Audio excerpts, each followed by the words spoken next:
At 10:13 in the morning, the Black Sea Fleet headquarters in Sevastopol was exactly where Russia's most senior naval commanders wanted to be, inside a reinforced Soviet-era building on Nakhimov Square. Flag officers were running a war. Admiral Viktor Sokolov, commander of the entire Black Sea Fleet, was sitting in a briefing room surrounded by his staff, coordinating missile strikes against Ukrainian cities, managing fleet positioning across contested waters, and directing one of the most strategically critical naval commands in the Russian military.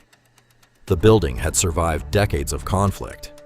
It was protected by layered air defenses, hardened walls, and the assumption that Sevastopol itself, deep inside Russian-controlled Crimea, was beyond Ukraine's practical reach. What the admirals inside didn't know was that Ukraine had been studying that building's daily routine for weeks. They knew the meeting schedule. They knew the shift rotations. They knew exactly when the most senior officers would all be in the same room, and they had already calculated the strike package before the first uniformed officer sat down that morning. What you're about to hear is not just a missile attack. It is one of the most precise command decapitation strikes of this entire war. And by the end of this breakdown, you'll understand exactly why Russia can no longer safely run a war from any building in Crimea. The weapon Ukraine chose for this strike was not improvised, and it was not cheap. It was a Storm Shadow, a British-supplied cruise missile standing just over 16 feet long, weighing 2,800 pounds, with a range exceeding 150 miles, and a Broach warhead system specifically engineered to defeat hardened structures. Broach works in two stages. The first shaped charge punches an entry hole through reinforced concrete. The second, a follow-through bomb, passes through that hole before detonating inside the structure. It is not designed to damage a building from the outside. It is designed to destroy everything contained within. Ukraine had received Storm Shadows from the United Kingdom earlier in 2023, and this would be their most consequential use of the weapon to date.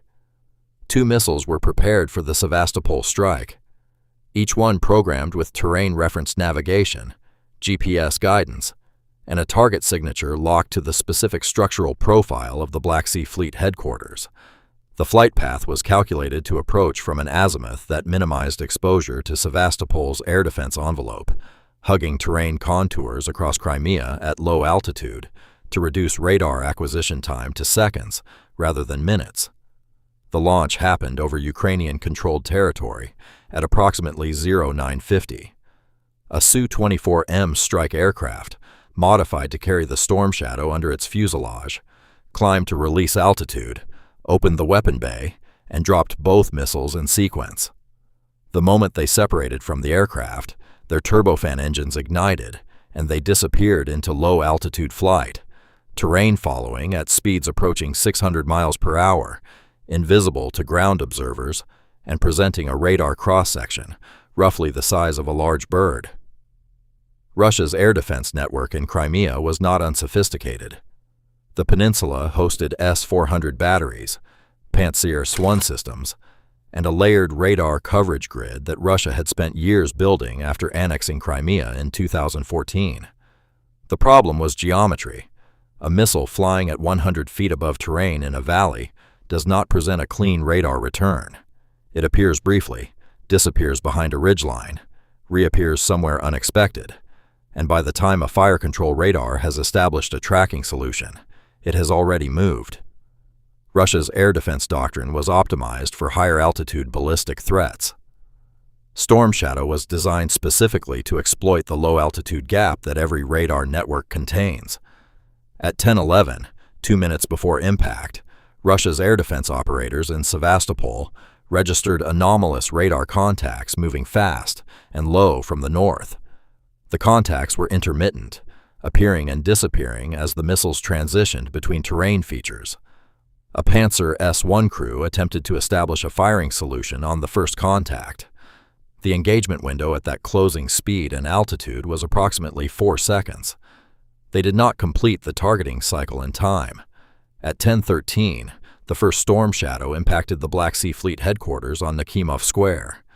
The Broach warhead performed exactly as designed. The initial penetrator punched through the reinforced roof. The follow-through warhead detonated inside the building's upper floor, where the morning briefing was in progress. The second missile struck 11 seconds later, hitting a different structural section of the same building to collapse the interior and prevent organized evacuation or rescue from being established before the structure failed.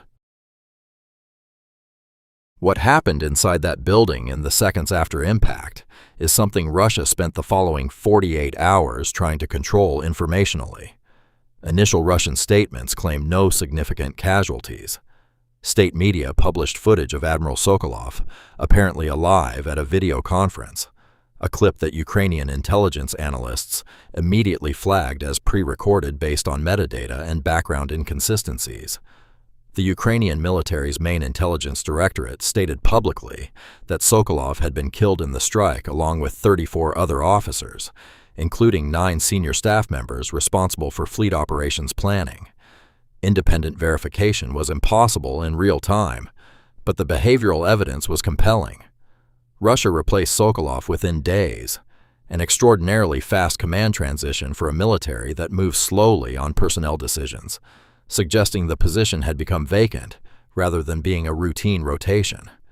Beyond the question of who survived, the structural damage to the headquarters building was confirmed by satellite imagery within 24 hours. The roof had partially collapsed. The upper floors showed evidence of interior detonation consistent with a penetrating warhead. The building that had served as the operational brain of the Black Sea Fleet since the Soviet era was no longer functional as a command facility. Russia was forced to disperse its fleet command functions across multiple alternative locations, none of which had the communications infrastructure, the hardened protection, or the integrated staff capacity of the Sevastopol headquarters. Coordination across the fleet degraded. Decision cycles slowed. The command coherence that a centralized headquarters provides, the ability to respond to fast-moving situations with unified authority, was fractured at exactly the moment Russia needed it most. What Ukraine had demonstrated went beyond the destruction of one building. Every senior Russian military commander in Crimea now understood something they had previously treated as theoretical. Ukraine could reach them personally, not their ships, not their equipment, not their logistics nodes, but them, in their offices, during their morning briefings. The psychological effect of that realization inside Russian command culture, which places enormous operational weight on senior officer presence and personal authority, cannot be overstated. Commanders who believed Sevastopol was a sanctuary now understood it was a target.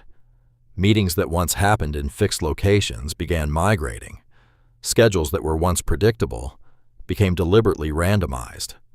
The headquarters function that had been centralized for efficiency became distributed for survival, and distribution costs coordination, and coordination loss costs operational effectiveness in ways that compound over time.